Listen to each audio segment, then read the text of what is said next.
Hey everyone, and welcome to another episode of From No Crypto to No Crypto. I'm your host, the Crypto Coach, Blockchain Wayne, and today we're joined by Cryptopreacher, Rume Cryptopreacher. Man, it's great to have you on today. I've been looking forward to this.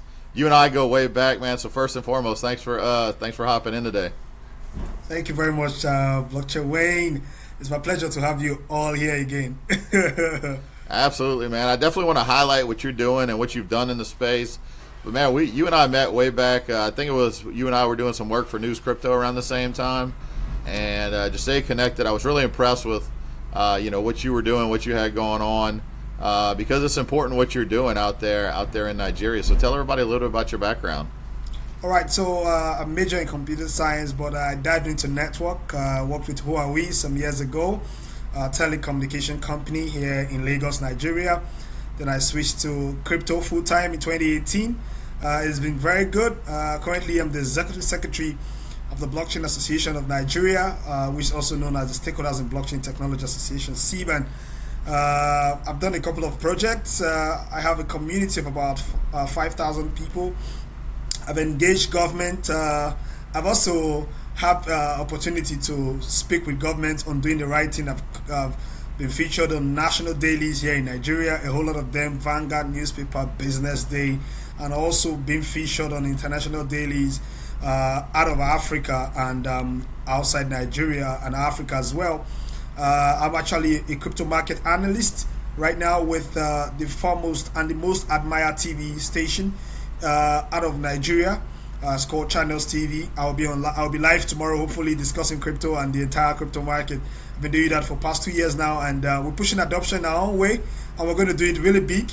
I've done projects with Luno, owned by DCG, by Silbert, also Binance. I'm KOL with Binance, and a couple of other platforms that I've been doing stuff with. I think that will do for now. A whole lot of things in the pipeline. A lot going on, man. And you've done a lot. Tell us a little bit about around crypto legislation there, because you've been involved and even challenged some of the legislation that's going on there. So tell everybody about your role or what you've done there. All right, so government sees blockchain and all of the opportunities in blockchain. In fact, they have stopped some of the opportunities because of the fact that they weren't comfortable with the idea of cryptocurrency. Cryptocurrency challenge the status quo, is disruptive in nature, considering the fact that in the past a lot of young persons have actually jumped in. And if you follow the news very well, Nigeria is the second when it comes to awareness in crypto, after India, and the awareness is really, really heavy. A lot of meetups here and there. I go to a couple of them, and these young people constitute about 60% of our population, of about 250 million people. So if you ask me, the dream that some of us had in 2019 when I attended the African Blockchain Conference, that if Nigeria wakes up, Africa wakes up, and Nigeria has woken up, it means that there's a big dream for Africa, and it's going to be a big market. And also think that a whole lot of people need to put Nigeria into consideration. So the government is scared, so they felt that cryptocurrency is going to help make the naira unpopular. So they came up with a couple of ways to undermine cryptocurrencies transactions by making sure they ban it from the bank. And even with doing that, they don't know they are in a way promoting crypto. When you try to ban something that is disruptive, you make it popular at the end of the day. So they came up with the CBDC that is so unpopular, and it's so crazy that these young people are jumping on all of the opportunities. And also, Lagos right now is one of the top cities in the world with crypto jobs right now. All right, yeah. So definitely a big need. We'll touch on a few things you just mentioned. So let's start with, you said when they ban or they put restrictions in or do stuff that's unpopular to drive people to crypto, and you mentioned it, right? Nigeria is number 2 in crypto awareness and crypto adoption. India was number 1, and one of the major headlines I've seen over the last few years in India is different bans outright on cryptocurrency, but also restrictions on cash usage, and that same thing has happened in Nigeria as well in terms of cash, right? So maybe tell everybody what happened with the cash situation in Nigeria over the past year. So the cash situation is two ways, right? It was before the election, so some of the powers that be actually used that to say there's a lot of cash. Although you want to believe their point at some point, some persons were holding down cash to spend in the elections, right? So they try to frustrate the system so that those people don't have cash to induce voters, because vote buying is very predominant in this part of the world, where people are incentivized by giving them cash, and they vote for the candidate, not the candidate of their choice, because these people need to survive, So some of these very crazy politicians do all of that. So, but the system was trying to, the then central bank chief was trying to remove some cash from the system. Then I forgot the numbers, but a whole lot of cash was in the system, but it was not in circulation. So try to mop that out, but it actually created a lot of trouble for a lot of people. People could not buy stuff. Some persons died because they couldn't withdraw their hard-earned money. I think it was restricted to about $20 to $30 thereabout. Imagine having a lot of money in your account and you can't use any. In fact, we had to switch to using digital transfers and everything, using card and transferring money, going to the market, because like you guys in the US, you have supermarket, we have traditional market where people go buy things and buy foodstuffs and every other thing. So you have to transfer, and the banking system wasn't really, infrastructure was not built to accommodate such huge transaction. It was really crazy. People were so uncomfortable. But something that happened, it actually created a crisis. For example, in my state in Delta, where I come from, because I live in Lagos, Nigeria, there was this chaos that came up because people went to the bank but they couldn't withdraw cash.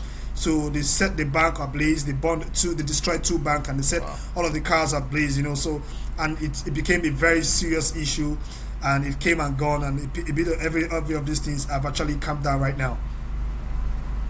Well, glad to hear it's calmed down. Yeah, I mean, when you threaten people's ability to provide for their family, like everybody wants to just survive and thrive and be able to buy food, buy necessities, and you cut people off from that, that's when you see those extreme actions. So I'm not condemning anybody to go firebomb a bank or whatever, but it's understandable what actions led to that, because we've seen that. I can't remember if it was Syria or there was somewhere else in the world over the last few months where there was a news article circulating where they had put limits on bank being able to withdraw money from the banks, and there were people robbing banks just to get their own money back, and that's crazy. Exactly. Most people don't think they would. Most people don't think they would rob a bank, but if it comes down to you got to feed your family, they may do extreme. You have to do what they have to do. Yeah. So it's just a testament. Let's talk about so the difficulties there. The crypto and the banks, and really anywhere, banks see cryptocurrency as a threat to operate. Instead of providing infrastructure to where they can maybe get a piece of it and be a part of that ecosystem, a lot of banks have pushed back. How in Nigeria, what are the best ways for people if they want to acquire any kind of cryptocurrency? If I want to get Bitcoin in Nigeria, what's the best way to do it? All right, so when I started this industry way back, I started as this guy that converts cryptocurrency like Bitcoin to cash. It's called OTC. So we do it in our own way, the traditional way. You guys in the US usually go to the exchange platform to get Bitcoin and other cryptocurrency, right? But I'll tell you that I can get cryptocurrency without using the exchange. It's crazy, right? But I'm going to tell you guys how we do it. So we do it through the social media. So I have a WhatsApp community. I have an OTC desk in my WhatsApp, and a couple of my friends do have. So what I do, we do KYC on those that we bring on that WhatsApp group, for example. Right? Even with for me in my own, you have to give me some ID, right? National ID, and a couple of about 3 of your social media handle for me to verify you if you are really who you are, and it has to be referral based. So after that, so buyers meet sellers on WhatsApp and on Telegram, right? But most times I use WhatsApp, and that's how we started. So if you want to get a Bitcoin now, Wayne, you are going to send me your cash. I'll send you my account number, so you forward the cash to me. Then when I get the cash, you send me a screenshot of the receipt of the cash you sent. Then I will confirm that I've received it on my mobile app. Then I'm going to when I receive the cash, I'm going to tell the seller of the Bitcoin, to transfer the Bitcoin to you, because I have received the cash. So when the person forwards the Bitcoin to you and confirm that you received it, then me as the escrow, which is the admin, I will now send it the money to the person, but I have some percentage on it. I have some percentage as a reward for processing that transaction for you. So we do it multiple times. I will make money off it. I also buy Bitcoin, even though I don't have the cash. I have some friends that have a liquid cash. I'll buy it. So, for example, if you want to buy $2,000, $3,000, if someone wants to buy, then or wants to sell and gives me the coin, for example, I sell to some of my friends. So this is how we do it. Let's say $1 now to the naira is about 1,033 or 1,100 right now. So if you want to sell to me, I can tell you that I'm going to buy it from you 900 to the dollar to $1. So all of the profit there becomes mine. All of the profit there becomes mine. So if it is 1,033, for example, the market price, and I tell you I'm going to buy it from you 1,000, so the $33 naira there times the amount of dollars, so that's 2,000. 33 times 2,000, so that's my profit there. So we use that and we make money off it over the years, and I think that actually gave me a very good insight to this industry, because I made a whole lot of money in 6 months for the first time. I don't know if I told you the story. I had phobia for dollar. Yeah. When I hear dollar, I usually get scared because I thought it's for the rich people, but crypto actually made my dream possible. In 6 months, I made $2,000 for the first time, and life was beautiful for me. Nice, and that's a big thing there. And you've been very active. I mean, you kind of touched on this on the intro, but you are very active in the media space as well, going on TV, talking about crypto, giving reports. You do a clubhouse all the time. Before we jump into the clubhouse information, tell everybody about just some of the news pieces you've done and reports you've done on cryptocurrency over the last few years. All right. So there's one part. The very first one I started with is crypto can actually help people, let unemployed people to be employed. Trading crypto can actually decrease the number of unemployment, because Nigeria has a very huge number of unemployed people. About 50% of the young people don't have the right job. And these guys are quite intelligent, they're quite smart. So helping them to get the skills around either doing community management, either doing graphics design for some of these projects, either trading on their own, because I've actually touched this personally. I've actually touched these very areas of the industry, so I understand that there are opportunities there, either helping to consult for companies that are coming to the African market, or this demographics and all of these things is very, very important. So this is what I go on the national newspaper to talk about. These things are actually not free, they are very expensive, so I work very hard to use my money. These things cost between $2,000 to $3,000, so I save my money and push adoption by myself, because I know that I am touching lives, and I know that it's going to be a big thing in the future. Because some days ago I was on a Twitter space. I just stumbled onto this Twitter space, and I started hearing people call my name, just jumping on it, and someone said when they were in 2019, when they were in college, that they read some of my articles on national newspaper, and they were so happy for seeing me, and they see me on TV. That actually helped them. They were hailing me. Man, I was so happy that day, because I had then on my Twitter one significant thing that happened. I had 1,800 followers on my Twitter. It became 2,075. It became 2,000. A lot of people followed me. More than 200 of them followed me. I was so happy that I've touched life, because that's what I want to do in this industry. Yeah, absolutely. It's definitely something that's needed. And you brought up a great point. This industry is going to create a lot of jobs. Now, right now, there's kind of a lull in the job market because the market's been down. But I don't know if you feel the same way, Cryptopreacher, but I feel like this next bull cycle is going to bring about, there's going to be so much more adoption that even when market prices continue to go up and down in the future, it's going to generate so many more jobs for people that are prepared to work in this industry. Not just trading, but also working in these companies, Web3 companies, community moderation, marketing, business development, and a lot of that you can do remotely from anywhere in the world. So it doesn't matter if you're in the US, if you're in Nigeria, if you're in the Philippines or anywhere else, you can hold a lot of those jobs that you normally wouldn't have access to. So it's not just that this technology is going to help fix money and allow people freer access to use their money, but it's also going to give people more opportunity to work and provide for the family and earn money. I think this industry it's for me a blessing, because I've always wished over the years in my life that with just my computer and my internet I could bridge the gap between the West and this part of my world, and it's a dream come true for me. You know, a lot of people actually have this mindset that their dream countries is in the US, the UK, and some other place where they travel to do menial job. But I don't believe it. I believe in always peradventure traveling to say hi to my friends and have vacation. But the idea of relocating to someone else's country and going to start all over again is not my thing. We can always add value from anywhere in the world, and it's also going to help people be in their country, because everybody cannot be in the US at the same time. The US is someone's country, and I don't want to show, but you go drag opportunity with people as well. Yeah.